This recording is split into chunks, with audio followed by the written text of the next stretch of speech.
အားလုံးပဲမင်္ဂလာပါဗျာမတက်တာကြတော့ကျွန်တော်ကိုမေ့ကုန်ပြီလားဗျာ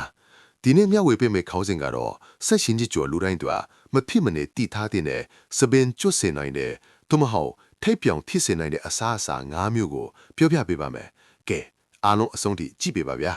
ကျွမ်းကျင်သူတွေကသတိပေးထားတာကတော့ကြားမှမရွေးအလွန်အကျွမ်းစားသုံးရဲ့စပင်ပါတာကျွတ်တာကိုပိုဆိုးစေပြီးထိပ်ပြောင်စေနိုင်တယ်လို့မတိမတာသတိပေးထားပါတယ်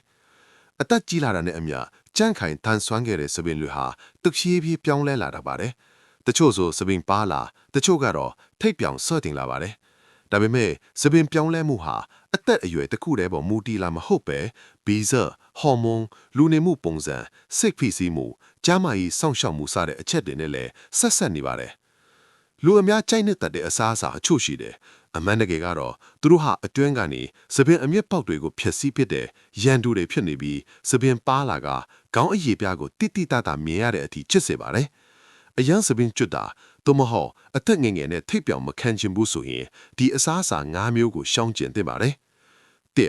ဆန်အဖြူဂျုံအဖြူဖြူအောင်ချွတ်တင်တာကာဘိုဟိုက်ဒရိတ်များပေါင်မုတ်အဖြူကွက်ကီကိတ်မုတ်တွေဟာလူကြိုက်နှစ်သက်တဲ့သွားရည်စားတွေပါဒါပေမဲ့စပင်ကျွတ်စေတဲ့အထီးကအကြောင်းရင်းတွေထင်နိုင်ပါတယ်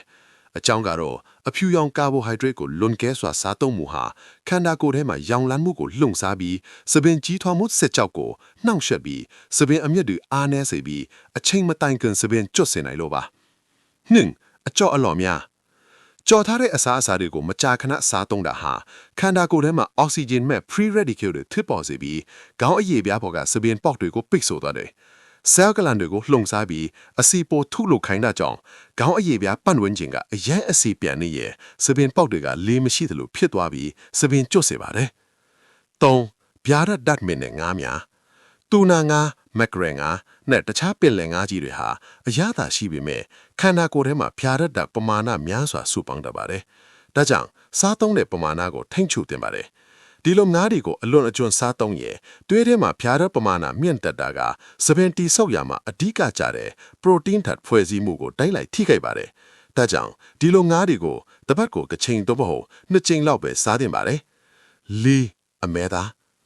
အမဲသားမှာပရိုတင်းဓာတ်မြင့်မားပေမဲ့ခေါင်းအရေပြားပေါ်ကဆဲလ်ဂလန်တွေရဲ့လုံငန်းမှုကိုလွန်ကဲစေနိုင်ပါတယ်။ဆဲလ်ဂလန်တွေအလုတ်လောက်တာလွန်ကဲသွားရင်ဝက်ချွန်တွေဖြစ်စေတော့တာမကစပင်အမြင့်တွေကိုပါအားနည်းစေပါတယ်။အားရဖို့ပြင်အမဲသားကိုအလွန်အကျွံစားသုံးမှုဟာရောင်လန်းမှုဖြစ်နိုင်ခြေကိုတိုးမြင့်စေပြီးရှည်လျားထူတဲ့စပင်ကြီးထွားမှုတာအရေးကြီးတဲ့တန်တက်နဲ့ဇင်းဓာတ်စုအောင်မှုကိုလည်းထိခိုက်ပါတယ်။ကျွမ်းကျင်သူတွေကအမဲသားကိုငါးသို့မဟုတ်ကြက်သားလိုမျိုးအခြားပရိုတင်းရင်းမြစ်တွေနဲ့တွဲစားသုံးဖို့အကြံပြုပါတယ်။ကမ္ဘာ့ကျန်းမာရေးအဖွဲ့ကတော့အမဲသားကိုတစ်ပတ်ကို350 gram က900 gram ထိတဲ့စားသုံးဖို့အကြံပြုပါတယ်။ငါတကြားတဲ့မြင့်နဲ့အချိုရည်များဆိုရာအချိုရည်တွေနဲ့တကြားများတဲ့လက်ဖက်ရည်မျိုးတွေကိုအလွန်အကျွံတောက်သုံးတာဟာကိုယ်အရေးဝိတ်ကိုထိခိုက်စေတုံးတာမကစပင်ကိုပါအန်ဒီရဲ့ထစ်စေပါတယ်။တကြားဓာတ်ဟာသွေးထဲမှာအင်ဇူလင်ပမာဏကိုရုတ်တရက်မြင့်တက်စေပြီးခေါင်းအရေပြားပေါ်ကစပင်အမြတ်တွေစီကိုသွေးစီးစဉ်လုံလောက်စွာမရောက်ရှိအောင်တားဆီးပါတယ်။သွေးနဲ့အောက်ဆီဂျင်ချို့ရည်စပင်တွေဟာချွေ့သွားပြီးကျိုးပြလွယ်ပါတယ်။ရေးသားသူဟာဆိုဟာပါ